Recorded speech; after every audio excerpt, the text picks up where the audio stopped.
मिट्टी सख्त होने की वजह से जड़ें सही ढंग से नीचे नहीं जा पाती हैं, अपना काम सही ढंग से कर नहीं पाती हैं। मिट्टी में नमी भी सही ढंग से नहीं रहती, वायु संचार भी अच्छा नहीं होता है, जिससे पौधों का पोषण अच्छा नहीं हो पाता। हम जो भी खाद देते हैं वो उसका पूरा लाभ नहीं मिल पाता और ये मिट्टी सख्त होने की वजह से फसल उत्पादन हमारा काफ़ी कम रहता है। आज मैं इसी बात पे चर्चा करूँगा, क्या ऐसे 3 बड़े कारण हैं जिनसे हमारे खेतों की मिट्टी सख्त हो रही है और कैसे हम इसको बचा सकते हैं?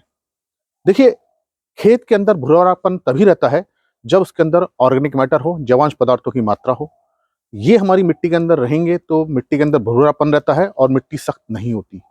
लेकिन हम केवल सिंथेटिक केमिकल फर्टिलाइजर्स डाल रहे हैं, ऑर्गेनिक मैटर डालते ही नहीं है या बहुत कम डालते हैं।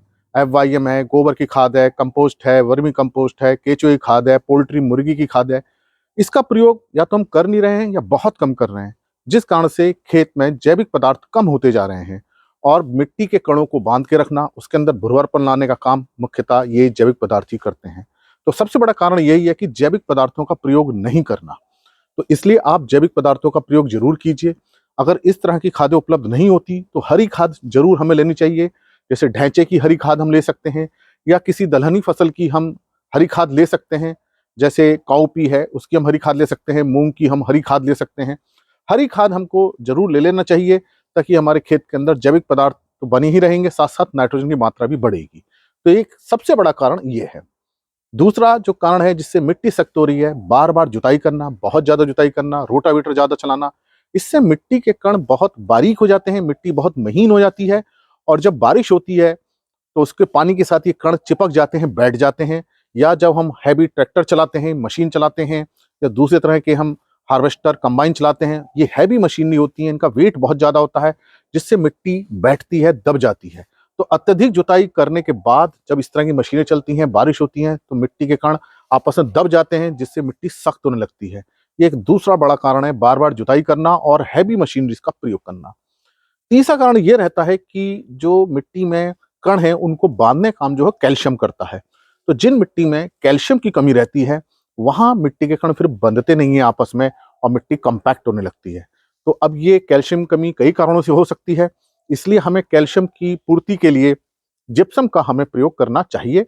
जिप्सम से एक तो कैल्शियम मिलता है, दूसरा सल्फर भी मिलता है। ये भूमि को सुधारने का काम भी करता है। तो ना केवल ये भूमि को सुधारता है बल्कि इससे कैल्शियम और सल्फर दोनों का पौधों को पोषण मिलता है। तो ये काम भी हमें जरूर करना चाहिए कि हम जिप्सम को हम मिलाएं। तो हम 1 एकड़ में जितना उपलब्ध हो रहा है, 500 किलो, 600 किलो, 700 किलो, जितना उपलब्ध हो जा रहा है, हम उसको 1 एकड़ में इसको हमें मिला देना चाहिए और ये हम 3-4 साल तक हम इसको मिलाते रहें, ताकि क्योंकि ये पानी में धीरे धीरे घुलता है, इसलिए इसका असर धीरे धीरे आता है कैल्शियम का। तो ये 3 चीजों पर अगर आप ध्यान देंगे, आपको जैविक पदार्थों की मात्रा को बढ़ानी है, कार्बनिक पदार्थ आपको बढ़ाने हैं, चाहे आप गोबर की खाद प्रयोग करें, चाहे वर्मी कंपोस्ट करें, चाहे कंपोस्ट करें, और जैसे मैंने आपको बताया हरी खाद आप ले सकते हैं। दूसरा, आपको जुताई कम से कम करनी चाहिए, केवल इतनी ही हमें जुताई करनी चाहिए कि हमारा खेत तैयार हो सके। अब बहुत सारे क्षेत्रों में बिना जुताई के ही बुआई की जाती है, जिसको हम जीरो टिलेज कहते हैं। कहीं हम मिनिमम टिलेज करते हैं, मतलब उतनी ही बुआई करना जितनी की हमें जरूरत है, जिसमें कि हमारा 1 रोटावेटर से काम हो जाता है या 2 हैरो, 1 या 2 हैरो करने से काम हो जाता है। तीसरा, हमको खेत के अंदर कैल्शियम की पूर्ति बना के रखना है जिप्सम द्वारा। तो जिप्सम एक बहुत अच्छा अमेंडमेंट है, सॉइल सुधारक है, साथ साथ इससे सल्फर भी मिलता है।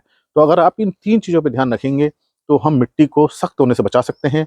मिट्टी जितनी अच्छी होगी, भुरभुरी होगी, जड़ों का विकास उतना अच्छा होगा, वायु संचार बहुत अच्छा होगा, नमी बहुत अच्छी बनी रहेगी और जो भी हम खाद देंगे वो अच्छी तरह से काम करेगी। उसके अंदर माइक्रोबियल एक्टिविटी, सूक्ष्म जीव अच्छी तरह से काम करेंगे। जब सूक्ष्म जीव अच्छा काम करते हैं तो पौधे को पोषक तत्व भी अच्छी तरह से मिलते हैं, क्योंकि बहुत सारे पोषक तत्वों को उपलब्ध कराने में सूक्ष्म जीवों का काम रहता है। तो ये मैंने आपको बताया कि मिट्टी क्यों सख्त हो रही है, इसके 3 बड़े कारण मैंने आपको बताए और कैसे हम इससे बच सकते हैं। इसी प्रकार के लेक्चर्स को देखने के लिए कृषि किसान प्लेलिस्ट देखिए और अगर चैनल सब्सक्राइब नहीं किया तो सब्सक्राइब कीजिए। धन्यवाद।